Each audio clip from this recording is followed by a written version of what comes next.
दुलाराय बर' फरायसा आफाद आरो चिरां जिल्ला एबसु जोङो जथायहै दिनै जि राभा दिबस कलागुरु बिष्णु प्रसाद राभानि जि 52थि थैनाय सान बे राभा दिबसखौ जोङो बेयाव खुंफुंदों आरो गिबियावनो आङो कलागुरु बिष्णु प्रसाद राभानि सोरगोआरि जिउमा आरो बिथांनि महान आदर्शखौ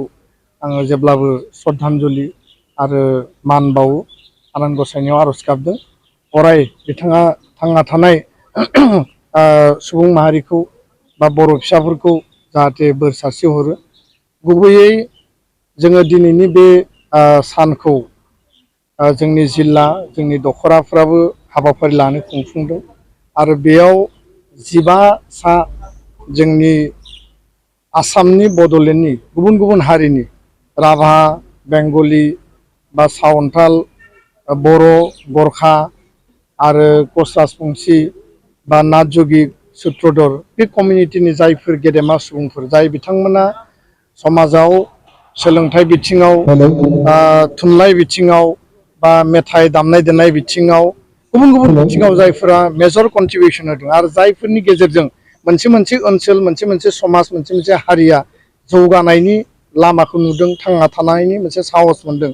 बिथां गेदेमा सा 15 बिथांमोनखौ लिंनानै दिनै जों मान बावगोन स्पेसियेल मोनसे जोङो फेलिसिटेसन होगोन आरो बिनि गेजेरजों समाजाव मोनसे अनलायनाय बिदा फंबाय सानलायनाय गोरोबलायनाय आरो जोंनि इउनिटिया श' जागोन आरो जायफोरा मान बावजानो गोनां जायफोरा मर्यादा होजानो गोनां जायफोरा बरायजानो गोनां बिथांखौ जोङो राइट टाइमाव राइट मोनसे रिकगनिसन होनांगौ बेनो जोंनि मोनसे थांखि आरो बेखायनो दिनै जों बिथांमोनखौ लिंहरदों दिनैनि बे हाबाफारियाव गाहाय आलासि महरै प्रफेसर अनिल कुमार बर' गुवाहाटी मुलुगसोलोंसालिनि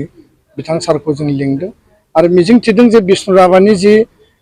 आदर्शमोन जे गोग्लैसोनाय हारि माहारिखौ बोखांनाय बा जोंनि ट्राइबेल सन अफ दा सयल सुबुं माहारिनि गेजेराव जि मोनसे बिथाङा गणजागरण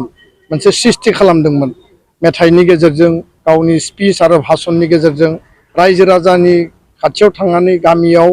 ओनसोलाव थांनानै बिथाङा जि मोनसे मबिलाइजेसन खालामदोंमोन कमिउनिटि मोनसे जे सेन्सेसन मोनसे जांख्रिखांनाय जावरिखांनाय लाबोदोंमोन बेनि गेजेरजों दिनै आसामाव थानाय इन्डिजिनियास ट्राइबेल आरो गुबुन गुबुन माहारिफ्रा थांना थानो थाखाय साहस मोनदों आरो बिष्णु राभानि जे महान आदर्शखौ लानानै एबसुआ खामानि मावलांगोन आरो बिष्णु राभानि जेखिनि मेथाइ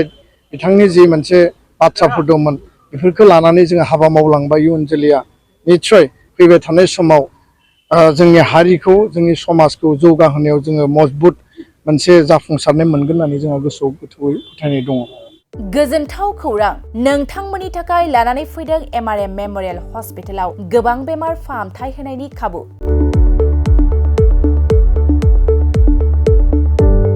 बेमारि सुबुंफोरनि थाखाय गोजोनथाव खौरां एमआरएम मेमोरियेल हस्पिटालाव मोजां रोंगौथि गोनां डक्टरफोरजों बेमारि सुबुंफ्रा मोजां फाहामथाय लानो हानाय सुबिदाखौ लानानै फैबाय एमआरएम मेमोरियेल हस्पिटाला। क'क्राझार सहरनि पुलिस पइन्ट आरो अमश्री हटेलनि साखाथियाव थानाय बयजोंबो मिथिसार जानाय एमआरएम मेमोरियेल हस्पिटाला गोबां फेसिलिटिस खाबुफोर फोसावदों। एमआरएम मेमोरियेल हस्पिटालनि फेसिलिटिफ्रानो जाबाय critical care medicine emergency medicine paediatrician pathologist general medicine diabetologist OBS and gynae cardiology general surgeon neurosurgery advance laparoscopic ENT surgery department ophthalmologist surgical gastroenterologist neuropsychiatry onco surgery department dermatologist orthopaedics residential medical officer inter facility unit physiotherapy radiologist histopathological department urologist emergency department CT scan X-ray pathology department vaccinator department आरो MRM Memorial हस्पिटालाव 24 घन्टा जेब्लाबो खुलाय थागोन। लांलाय लाबोलायनि एम्बुलेन्सनि सुबिदायाबो 24 घन्टा थागोन। गोबां मिथिनो थाखाय नैबे 9854081948 936550204 जानबुं नाम्बाराव फन खालामनानै नोंथाङा मिथिनानै लानो हागोन।